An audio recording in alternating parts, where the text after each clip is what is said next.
శాసనసభ్యులు ఇందులో పాల్గొని ఈ కార్యక్రమం పార్టీలకు అతీతంగా రాజకీయ ప్రయోజనం కాదు, రైతు ప్రయోజనమే ముఖ్యమని చెప్పి విజ్ఞత ప్రదర్శించి ఇందులో పాల్గొన్నందుకు వాళ్ళందరిని కూడా మనస్ఫూర్తిగా నేను అభినందిస్తున్నా. ఈరోజు దేశంలో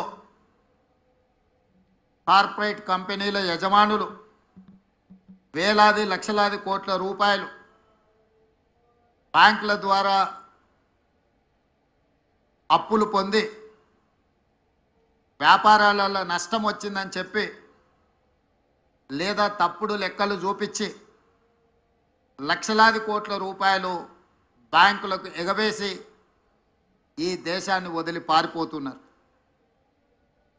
వాళ్ళు బ్యాంకుల దగ్గర తీసుకుంటున్న అప్పులు ఒక రకంగా బ్యాంకులను మోసగించాలన్న ఉద్దేశంతో తీసుకొని ఆ కంపెనీలు దివాలా తీసినాయని చెప్పి బ్యాంకులను మభ్యపెట్టి దాదాపుగా 14 లక్షల కోట్ల రూపాయలు 10 సంవత్సరాలలో బ్యాంకులకు కార్పొరేట్ వ్యాపార సంస్థలు ఎగవేయడం జరిగింది.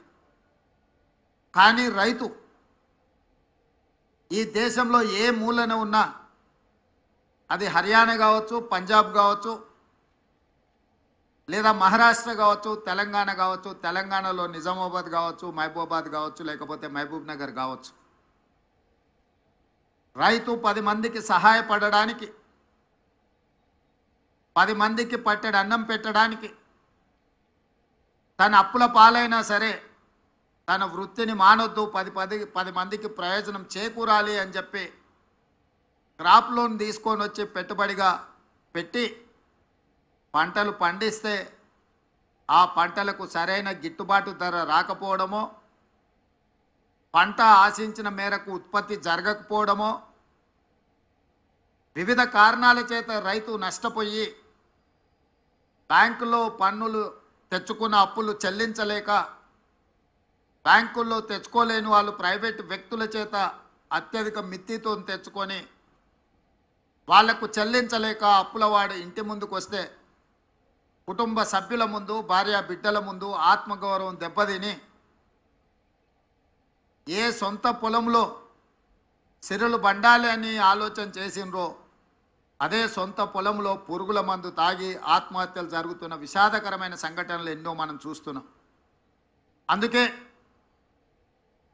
మే 6, 2022 నాడు వరంగల్ ఆర్ట్స్ కాలేజ్ మైదానంలో మా నాయకుడు రాహుల్ గాంధీ గారి సమక్షంలో వరంగల్ రైతు డిక్లరేషన్ పేరు మీద ఏ రైతు కుటుంబంలో విషాదం ఉండకూడదు, వ్యవసాయం చేసే ప్రతి రైతు ఆనందంలో ఉండాలి, ఆర్థిక సంక్షోభంలో కూరుకుపోకూడదు, వాళ్ళను ఆదుకోవాలన్న లక్ష్యంతో 2 లక్షల రూపాయల రైతు రుణమాఫీ చేస్తామని ఆనాడు ఓరుగల్లు గడ్డ మీద నుంచే లక్షలాది తెలంగాణ రైతాంగానికి మాట ఇవ్వడం జరిగింది.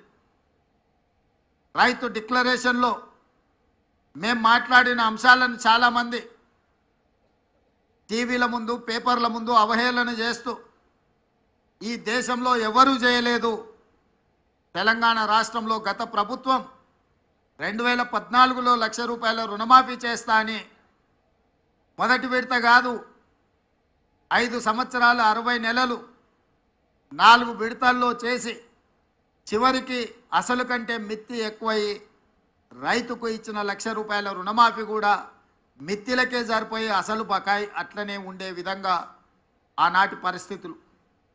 ఆనాడు ధనిక రాష్ట్రానికి నిధుల కొరత లేకపోయినా ఆ రోజు రైతులకు న్యాయం జరగలేదు. మళ్ళీ రెండవసారి కూడా అదే వాగ్దానంతో ముందుకొచ్చి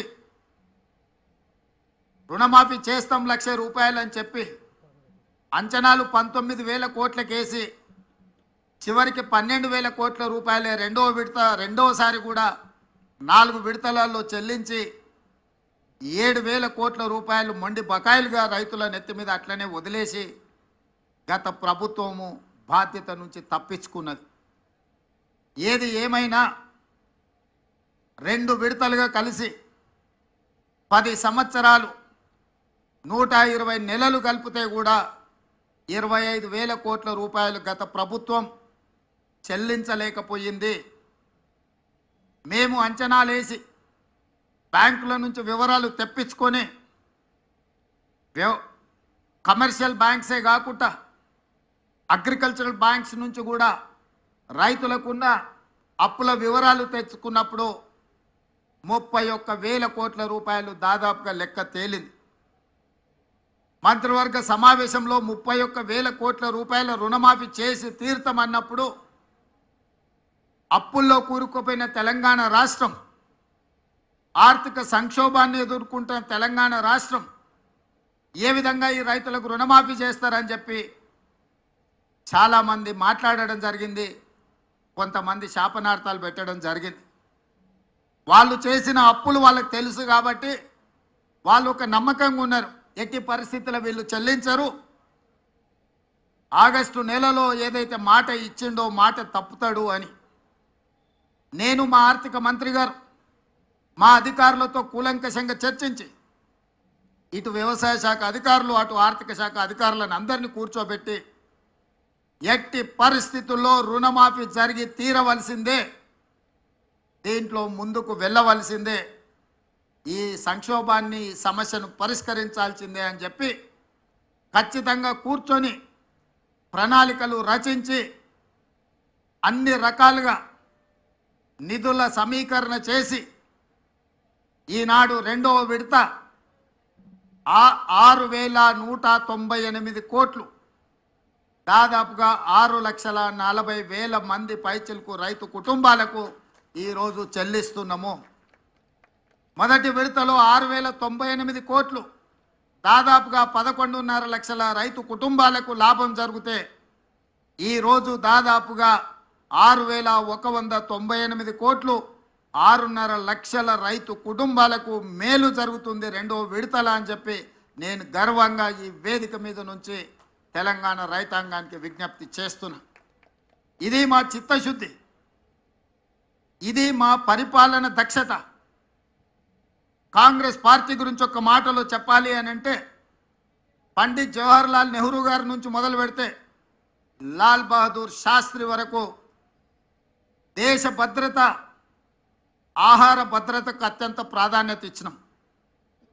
అందుకే ఆనాడు జై జవాన్ జై కిసాన్ అనే నినాదంతో కాంగ్రెస్ పార్టీ ప్రజల దగ్గరికి వెళ్ళింది. జవహర్లాల్ నెహ్రూ గారు హరిత విప్లవాన్ని తీసుకొస్తే లాల్ బహదూర్ శాస్త్రి గారు ఆహార భద్రతకు సంబంధించిన నిర్ణయాలు తీసుకున్నారు. ఆనాడు బాక్రానంగల్ డ్యామ్ నుంచి మొదలు పెడితే ఈనాడు నల్గొండ జిల్లాలో ఉన్న నాగార్జున సాగర్ వరకు ఆనాడు పండిత్ జవహర్లాల్ నెహ్రూ గారు ప్రధానమంత్రిగా తొలినాళ్లలోనే వ్యవసాయ రైతుల యొక్క కష్టాలను గుర్తించి బీడులుగా మారి ఎడారులుగా ఉన్న ఈ దేశాన్ని పచ్చని పైరులతో తీర్చిదిద్దాలి అని చెప్పి సాగునీటి ప్రాజెక్టులను నిర్మించి రైతులను ఆదుకోవడం జరిగింది.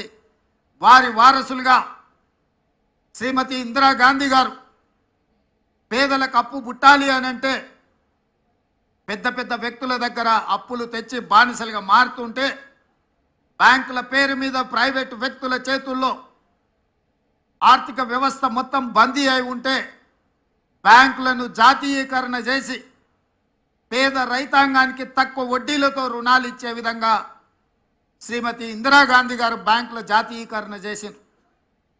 ఆ తర్వాత అధికారంలోకి వచ్చిన కాంగ్రెస్ పార్టీ శ్రీమతి సోనియా గాంధీ గారు, శ్రీ మన్మోహన్ సింగ్ గారు ఆహార భద్రత చట్టాన్ని తీసుకొచ్చి ప్రతి పేదవాడి ఆకలి తీర్చాలి, రైతులకు ఉన్న అప్పులను తీర్చాలి అన్న ఆలోచనతోని 72,000 కోట్ల రూపాయలు ఏక మొత్తంలో ఈ దేశంలో రైతు రుణమాఫీ చేయడం ద్వారా రైతాంగం పట్ల కాంగ్రెస్ పార్టీకి ఉన్న చిత్తశుద్ధిని వారు నిరూపించుకున్నారు.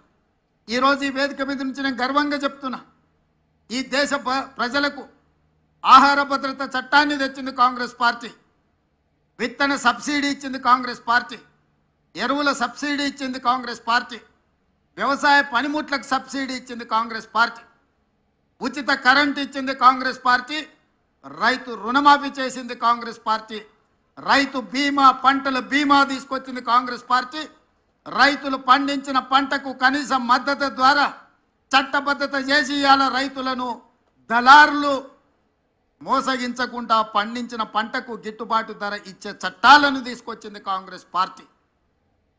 వారి వారసులుగా ఈరోజు రాహుల్ గాంధీ గారు మేము సెప్టెంబర్ 17, 2023 నాడు తుక్కుగూడ రంగారెడ్డి జిల్లాలో రాజీవ్ గాంధీ ప్రాంగణంలో శ్రీమతి సోనియా గాంధీ గారు 6 గ్యారెంటీలను ఇస్తే ఆ 6 గ్యారెంటీలను అమలు చేయడానికి నా సహచర మంత్రివర్గ సభ్యులందరూ కూడా సంపూర్ణంగా నాకు సహకారాన్ని అందించి అండగా నిలబడ్డారు. కాబట్టి ఈరోజు మళ్ళీ 6,198 కోట్ల రూపాయలు రెండో విడత రైతు రుణమాఫీ ఈ వేదిక మీద నిలబడి నేను చేయగలుగుతున్నాను.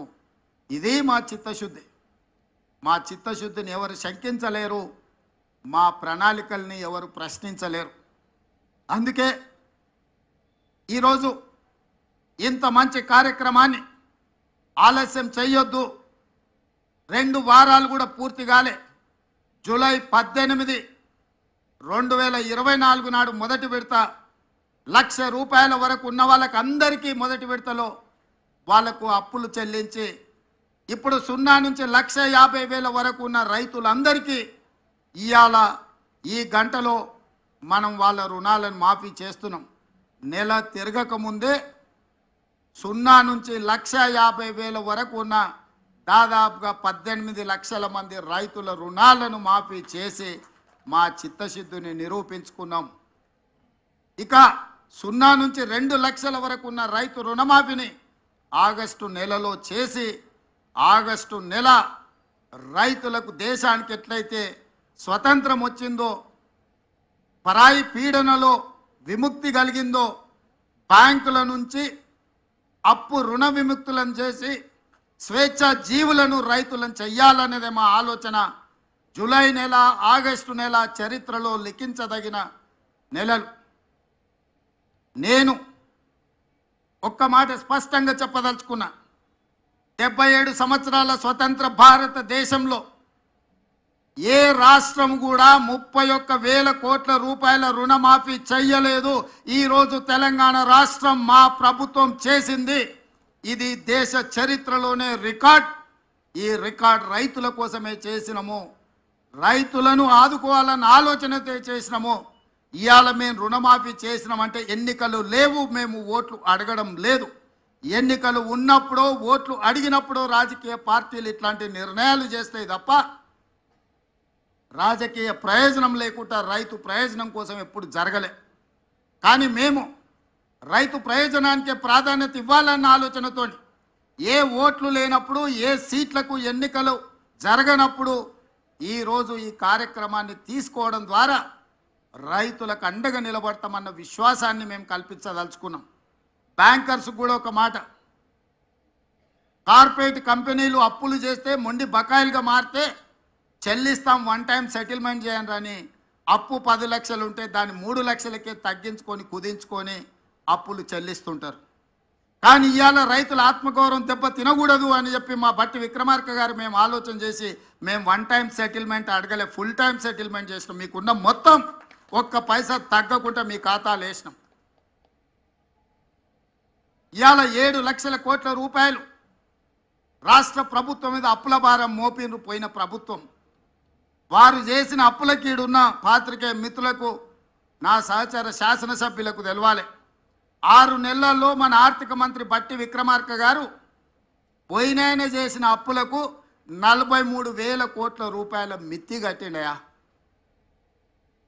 ఆయన చేసిపోయిన అప్పులకు తెలంగాణ రాష్ట్రాన్ని ఆయన తాకట్టు పెడితే ఆ తాకట్టును ఇడిపించడానికి ఈరోజు 6 నెలలలో బట్టి విక్రమార్క గారు పెన్షన్లు ఇచ్చిండు, ఫీజు రియంబర్స్మెంట్ చేసిండు, ఆర్టీసీ బస్సు ఆడబిడ్డలకు ఉచిత ప్రయాణం ఇచ్చిండు, రాజీవ్ ఆరోగ్యశ్రీ అమలు చేసిండు, 200 యూనిట్లు ఉచిత కరెంటు అందుబాటులోకి తీసుకొచ్చిండు, ఇందిరమ్మ ఇండ్లు కట్టడానికి అనుమతులు ఇచ్చిండు. ఇన్ని ఇచ్చి ప్రతి నెల 1వ తారీఖు నాడు ప్రభుత్వంలో పనిచేసే ఉద్యోగులకు 1వ తారీఖు నాడు ప్రతి నెల 5,000 కోట్ల రూపాయల జీత భత్యాలు చెల్లిస్తున్నాడు. ప్రభుత్వానికి పనిచేసి రిటైర్ అయిన ఉద్యోగస్తులకు పెన్షన్లు 1వ తారీఖు నాడు చెల్లిస్తున్నాడు.